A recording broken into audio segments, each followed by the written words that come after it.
there was an opportunity in this House, Mr. Speaker, in this House, to back our plans to reform defective EU laws, to unlock 100,000 new homes, Mr. Speaker, what did he do? What did he do? He went in front of the cameras and said one thing and came in here and blocked it.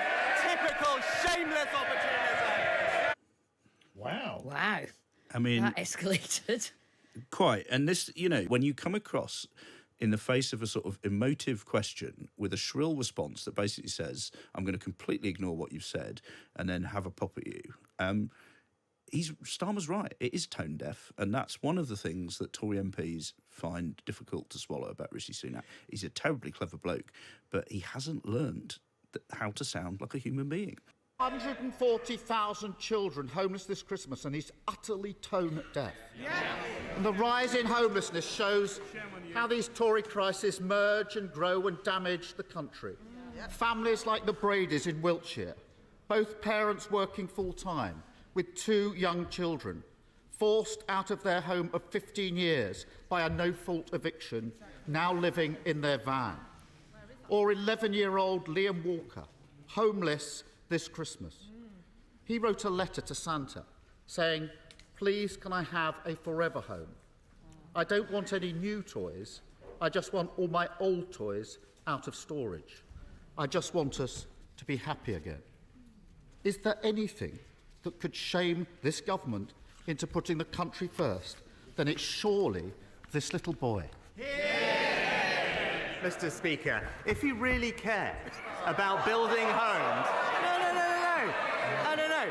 If he really cared about building homes, when there was an opportunity in this House, Mr. Speaker, in this House, to back our plans to reform defective EU laws, to unlock 100,000 new homes, Mr. Speaker, what did he do? What did he do? He went in front of the cameras and said one thing and came in here and blocked it. Typical shameless opportunism. Wow. Wow. I mean, that escalated. Quite. And this, I was talking yesterday to people who are potential rebels on this Rwanda stuff. They went to see the Prime Minister. And where some of them sort of went away happy, a lot of them didn't, because they felt that he was just sort of riding roughshod and saying, I'm right. And when I've got a strong opinion about where I'm right, you can all go hang. And that was just a classic example of a bad answer at the beginning. Maybe his side will give him some points for the way it concluded. But where was the counter story? Where was I know families like that in my own constituency. Yeah. And I'll tell you what helped them out. It was when we were able to build this or do that or whatever it was he wants to claim credit for.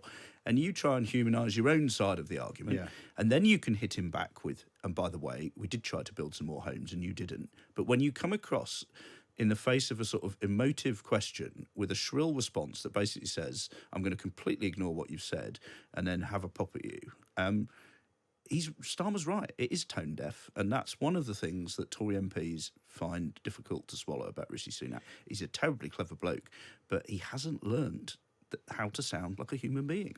I wonder, because somebody was, we were talking about this, I think maybe on the show yesterday or earlier in the week, Aisha, because people go from, newly elected backbench MP to now Prime Minister in such record time, they don't sort of build up that sort of back catalogue of anecdote and experience, so that when you find yourself in a sticky situation, and maybe, Rishi Sunak bluntly didn't spend years on the back benches watching other people make these mistakes and learning from them. Very quickly, he was on the front bench himself. Actually, there was an answer to that question that was, this very sad story, and I read that story in the Mirror myself, and, I'm sure hearts go out to them, and we have done this and this, but there's always more to do. We could all work together, but when we did bring that in, there's just absolutely that is a choice. Yeah, the way he's chosen to answer that question. I mean, I think Tim's used the right phrase. It's tone deaf, and I think what Rishi Sunak really struggles with is sometimes just being able to read the room and kind of read the mood of where things were. I mean, Keir Starmer didn't make a sort of jokey comment there. That he was going straight in for the heartstrings, the human story. You could picture that wee boy.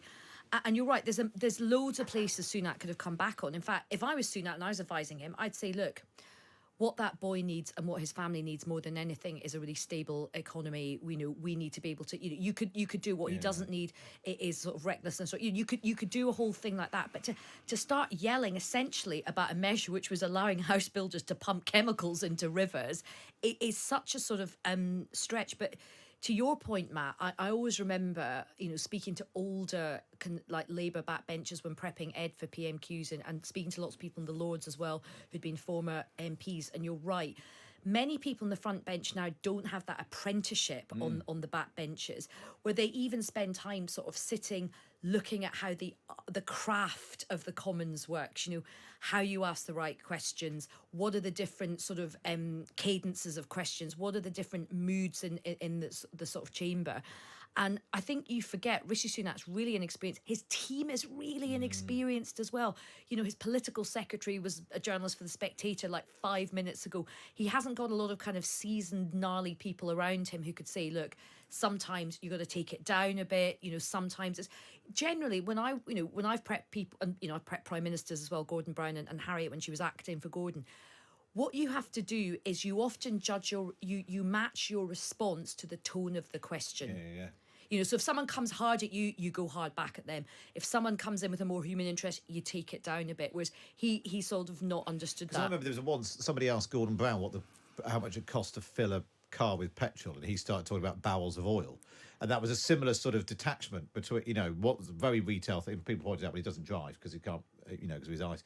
But, that you do need to match those two things. Well, let's see if it gets any better in the final stages then. Their last set 2 of 2023. This is question 6 from Keir Starmer. Thank you, Mr. Speaker. He hasn't finished. As the world's... One more. Mr. Speaker, is that really his Christmas message to Liam? Cocooned in his party management breakfast. He just can't see the... Order. Mr. Cleverly, please. It's Christmas. I want a little bit of silence. So that's James Cleverly, the Home Secretary, being told off. Get it one way or another, and that goes to each side. Keir Starmer. Cocooned in his party management breakfast, he just can't see the country in front of him and what they've done. I'll finish by thanking hard-working families across Britain who kept our country going. It's been an impossibly difficult year for so many. I want to pay special tribute to our key workers, particularly those in the emergency services and those serving abroad in our forces, who, even at this time of year, are doing the vital work of protecting their country. I wish everyone, including the members opposite, a very happy and peaceful New Year. Will the Prime Minister join me? Prime Minister. I think, Mr. Speaker, he missed that I paid tribute to our emergency workers at the beginning of the session, Mr. Speaker. But let's see. No, because I think it is important, because he talked about working families. Of course, Mr. Speaker, I want to make sure that we support working families, and that's what we're actually delivering, Mr. Speaker, because all he has to offer them is borrowing £28 billion a year, which all it will do is push up their mortgage rates and push up their taxes. Meanwhile, what have we done? Delivered tax cuts for millions of working families, boosted the national living wage, Mr. Speaker, recruited 50,000 more nurses, 20,000 more police officers, improved our schools. We've cut the cost of net zero for those working families. We've cut the boat crossings by a third and we've halved inflation. And that's the difference, Mr. Speaker. We're getting on and delivering for working Britain. I'm not sure if the charge was that he was tone deaf. I'm not sure that final answer. When Keir Starmer basically dialed it right down, and basically just wanted to say Happy Christmas. Yep. I mean, at the risk of making this about me, I've spent 6 years... Surely not. I have spent 6 you, years Tim. writing about the last 6-7 years of Tory politics. And I am bored of covering people who don't understand that politics is not just about policy. It's not just about delivery. It's about taking people with you and about convincing them of your argument. And so many of the people we have seen find that very difficult. Boris Johnson could kind of take people with him. He didn't know where he was going, and he often didn't get there. Theresa May didn't know where she was going and had no idea how to get there, and then was unable to take people with her even when she did work it out. Rishi Sunak kind of knows where he's going, but he seems totally incapable of taking anyone with him, including several factions of his own party. And that, I think, is what has been revealed, big time today. And it was a game of two halves, but the other way round this week. Yeah. Starmer started well, but Sunak kind of dealt with it fine. And then he just turned into shrill, snippy Rishi. And I think he's made a Horlicks of the last three questions. Maybe last week when Keir Starmer went 3 questions serious, 3 jokey, he seemed to sort of lose the plot a bit. We're doing the jokey bit at the beginning and then getting more and more serious, which just denied Sunak any opportunity to laugh and relax a bit. So instead, he was like the sort of pull the string in the back of the dummy, just read out your targets. It's interesting actually. Some people on the YouTube channel saying that Starmer is using the attack lines he'd use in an election campaign, and Sunak's just basically saying everything is brilliant. That's not going to work with an electorate. Well, our listeners are incredibly astute, because if you are smart and your strategists are smart, you use PMQs as a testing ground for your campaign slogans, which then come out in the short campaign. I remember hearing from David Cameron the phrase long-term economic plan again and again and again. And of course, that ended up being the sort of frame for their election. I just thought it was so revealing about how Rishi Sunak handled that last question. It clearly discombobulated him that Keir Starmer didn't do a massive attack. Normally that last opportunity, that last question for both leaders is a chance to sort of dump on the other one.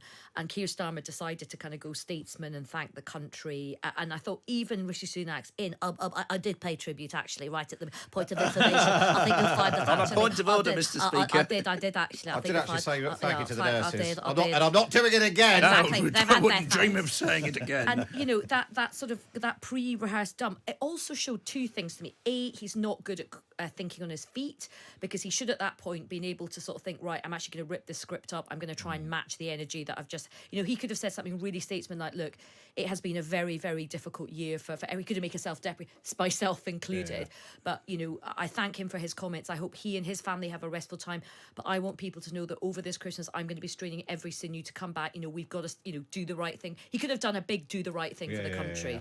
It's almost like you should have a career prepping senior politicians for this. But it's really just getting under the bonnet of it, the mechanics of it, and the fact that actually some weeks he's terrible, but Keir Starmer's team this week, that the way they've used clever. the ebb and flow and that business of just basically saying Happy Christmas at the end. And it's playing the other guy as well, because they Yeah. know how he responds to this stuff. And just very quickly, but by kind of doing that thank you Britain question at the end, it's almost like not doing a question. Yeah. Because sometimes the other trick you can do at PMQs as leader of the opposition is stop after 5, and it really does the other person's head in, because they haven't done that. That means they can't do their dump on you. Yeah. So he practically didn't do a question and allowed himself to look statesman-like, and it caught Rishi Sunak He asked out. him if he wanted to wish everybody a happy Christmas, and he didn't. Right, up next, Lara Spirit has been watching the best of the rest. Did Rishi Sunak get any better? We'll find out next on Times Radio.